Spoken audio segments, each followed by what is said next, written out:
Assalamualaikum warahmatullahi wabarakatuh.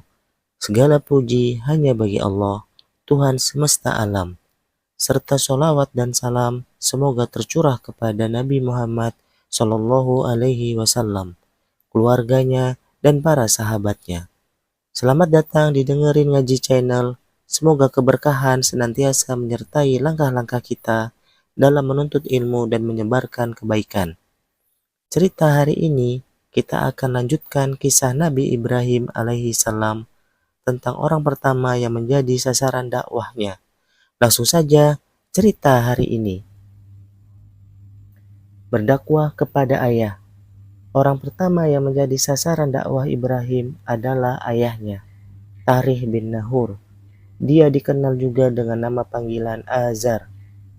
Beliau merupakan keturunan dari Nabi Nuh alaihi salam. Azar seorang pemahat dan pedagang patung. Ibrahim sering menjualkan patung-patung berhala buatan ayahnya. Walaupun tidak mempercayai berhala, Ibrahim tetap menghormati ayahnya. Ibrahim tetap menjadi anak yang berbakti. Namun, seringkali Ibrahim bertanya dalam hati, mengapa ayah menyembah berhala yang tiada berguna? Beberapa kali, Ibrahim berusaha menjauhkan sang ayah dari patung dan berhala. Akan tetapi, usaha itu tidak mampu menghentikan ayahnya menyembah berhala. Ibrahim ingin mengajak ayahnya meyakini Allah Subhanahu wa Ta'ala. Dia berusaha membujuk sang ayah tercinta. Dia ingin ayahnya berhenti menyembah berhala. Tibalah pada suatu masa, Ibrahim berkata dengan sopan dan lemah lembut kepada ayahnya, "Wahai ayahku, mengapa engkau menyembah sesuatu yang tidak mendengar, tidak melihat, dan tidak dapat menolongmu sedikit pun?" Ayah Ibrahim terkejut mendengar tutur kata anaknya. Belum sempat ia berkata, Ibrahim kembali mengucapkan kalimat dengan suara yang lembut. "Wahai ayahku, sesungguhnya telah sampai kepadaku sebagian ilmu yang tidak diberikan kepadamu. Maka ikutilah aku. Niscaya aku akan menunjukkan kepadamu jalan yang lurus.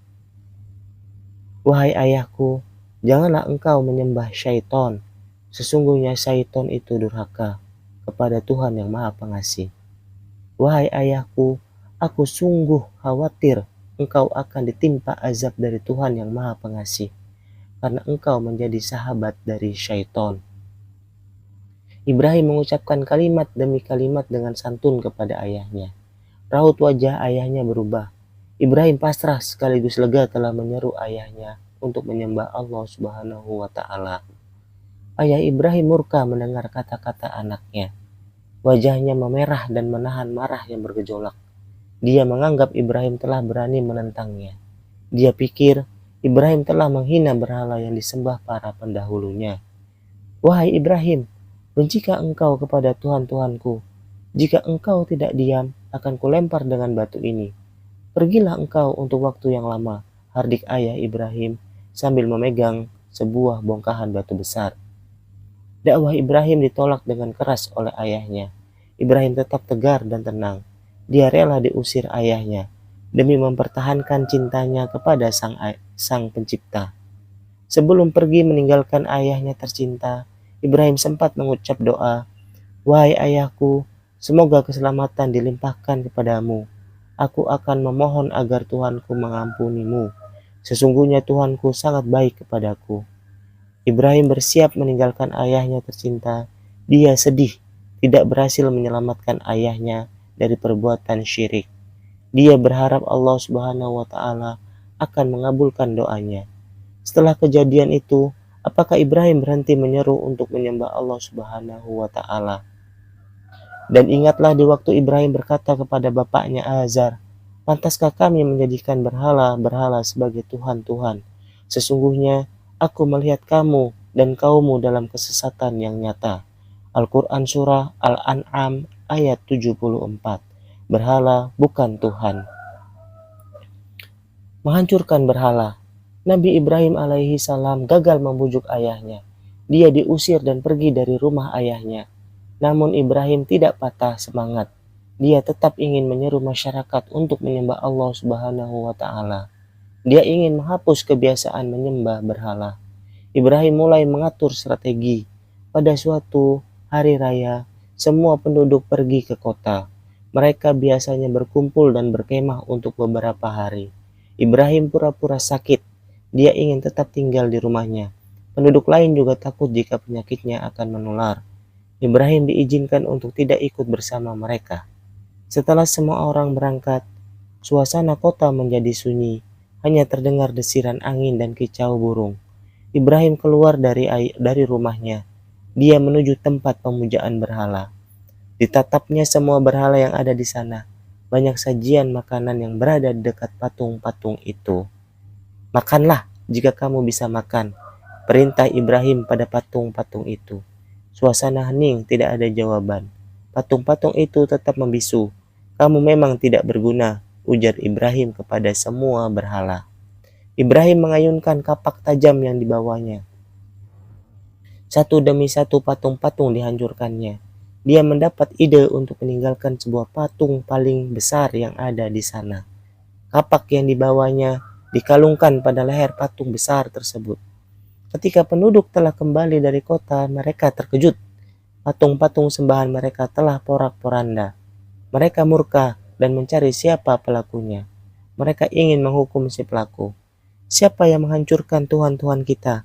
Sungguh dia termasuk orang yang zalim, tanya salah seorang dari mereka dengan nada geram. Kami mendengar ada seorang pemuda yang mencela berhala-berhala ini, namanya Ibrahim, timpal penduduk yang lain. Mereka lalu mengadili Ibrahim di tempat kejadian. Tidak ketinggalan, dihadirkan seorang hakim. Para penduduk ramai berkumpul, menyaksikan pengadilan itu. Ibrahim datang dengan tenang. Wajahnya tidak gentar menghadapi penduduk yang sangar. Apa engkau yang melakukan perbuatan ini terhadap Tuhan-Tuhan kami, wahai Ibrahim? Tanya mereka. Sebenarnya, patung besar itu yang melakukannya. Maka tanyakanlah kepada mereka. Jika mereka dapat berbicara, jawab Ibrahim mantap. Semua yang mendengar perkataan Ibrahim tertunduk dan geram. Engkau pasti tahu bahwa berhala-berhala itu tidak bisa berbicara, ujar penduduk geram. Ibrahim tersenyum dengan penuh kemenangan. Pengakuan dari penduduk tadi sangat menggembirakan hatinya. Ini kesempatannya menyeru penduduk untuk meninggalkan berhala. Mengapa kamu menyembah selain Allah, sesuatu yang tidak dapat memberi manfaat sedikit pun, dan tidak pula mendatangkan mudarat kepadamu? Serunya. Penduduk negeri itu hanya terdiam. Ibrahim puas bisa menyampaikan kebenaran. Ada sebagian dari penduduk yang tumbuh rasa keimanan kepada Allah Subhanahu wa Ta'ala. Tapi penduduk yang lain bertambah marah. Nabi Ibrahim alaihi salam telah menghina Tuhan mereka. Walaupun sebenarnya mereka telah menyaksikan kelemahan Tuhan-Tuhan mereka. Mereka dendam kepada Ibrahim. Mereka sepakat untuk memberi hukuman yang setimpal. Penduduk negeri itu mulai berdiskusi. Mereka ingin menjatuhkan hukuman paling berat. Hukuman itu harus bisa membinasakan Ibrahim. Apakah hukuman yang akan diterima Ibrahim alaihi wasallam? Ibrahim berkata, apakah kamu menyembah patung-patung yang kamu pahat itu?